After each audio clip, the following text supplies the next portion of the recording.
Hello friends, ഇന്ന് നമുക്കൊരു പുതിയ തരം ജ്യൂസ് ഉണ്ടാക്കിയെടുക്കാം. അതിനായി മത്തങ്ങയും ക്യാരറ്റും നുറുക്കിയെടുത്തിട്ടുണ്ട്. അതിലേക്ക് കുറച്ച് ഈത്തപ്പഴം, ഒരു 10 ഈത്തപ്പഴം കുരു കളഞ്ഞെടുത്തിട്ടുണ്ട്. ഇനി കുറച്ച് പനങ്കൽക്കണ്ടം എടുത്തു വെച്ചിട്ടുണ്ട്. ഇനി ഇതെല്ലാം കൂടെ ഒരു മിക്സിയുടെ ജാറിൽ തട്ടിക്കൊടുത്ത് നമുക്ക് വേവിച്ചെടുക്കാം. ഒരു പ്രഷർ കുക്കറിൽ ഇട്ട് നമുക്ക് വേവിച്ചെടുക്കാം.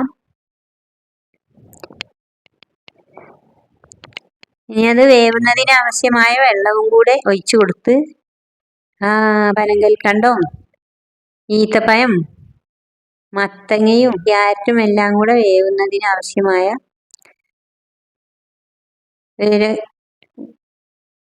പ്രഷർ കുക്കറിൽ ഇട്ട് കൊടുത്തിട്ടുണ്ട്. ആവശ്യമായ വെള്ളം ഒഴിച്ചിട്ട് ഒരു വിസിലടിച്ച് അത് നന്നായി വെന്ത് കിട്ടിയിട്ടുണ്ട്. അത് ചൂട് കുറഞ്ഞതിന് ശേഷം മിക്സിയുടെ ജാറിലേക്ക് ഇട്ട് കൊടുക്കാം. അത് മിക്സിയുടെ ജാറിൽ ഇട്ടൊന്ന് അടിച്ചെടുക്കാം. ഇനി അത് അടിച്ചെടുത്തിട്ടുണ്ട്. ഇനി 2-3 ഏലക്കായും കുറച്ച് മിൽക്ക് മേഡും കൂടെ അതിലേക്ക് ചേർത്ത് കൊടുത്ത് ഒന്നും കൂടെ പാലും കൂടെ ഒഴിച്ചു കൊടുക്കാം. മിൽക്ക് മേഡ് അവനവൻ്റെ മധുരത്തിന് ആവശ്യമായ കൂടുതൽ മധുരം വേണ്ടവർക്ക് കൂടുതലും, കുറച്ച് മധുരം വേണ്ടവർക്ക് കുറച്ചും ഒഴിച്ചു കൊടുത്താൽ മതി. ഇനി അതിലേക്ക് ജ്യൂസിന് ആവശ്യമായ പാൽ ഒഴിച്ചു കൊടുക്കാം. വേവിച്ചെടുത്ത കൂട്ട് ആദ്യം അടിച്ചെടുത്തിട്ടുണ്ട്. ഇനി അതിലേക്ക് കുറച്ച് പാലും കൂടെ ഒഴിച്ച് നന്നായി ലൂസാക്കി എടുക്കണം. നല്ല പിക്കായ ജ്യൂസാണ് കിട്ടിയിട്ടുള്ളത്.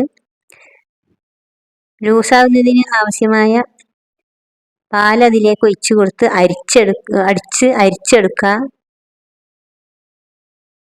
അരിച്ചാൽ ആ ഏലക്കായുടെ ഇതൊക്കെ അല്ലാതെ വേറെ കൂടുതൽ സാധനങ്ങളൊന്നും വേസ്റ്റായിട്ട് ഇല്ല. എൻ്റെ വീഡിയോ ഇഷ്ടമായവർ സബ്സ്ക്രൈബ് ചെയ്യണേ. സബ്സ്ക്രൈബ് ചെയ്യാൻ മറക്കരുത്. ലൈക്ക് ചെയ്തും കമൻറ്റ് ചെയ്തും സഹകരിക്കുക.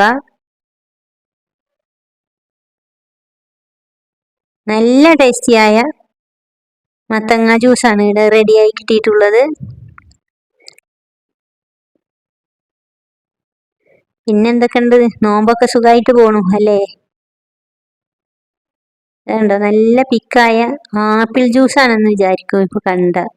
അത്ര നല്ല ജ്യൂസായി നമുക്ക് കിട്ടിയിട്ടുണ്ട്. വീഡിയോ ഇഷ്ടമായവർ സബ്സ്ക്രൈബ് ചെയ്യാൻ, ലൈക്ക് ചെയ്യാൻ മറക്കരുത് എന്നൊരിക്കൽ കൂടെ പറയുന്നു. വീണ്ടും ഒരു വീഡിയോയുമായി വരാം ഇൻഷാ അല്ലാഹ്.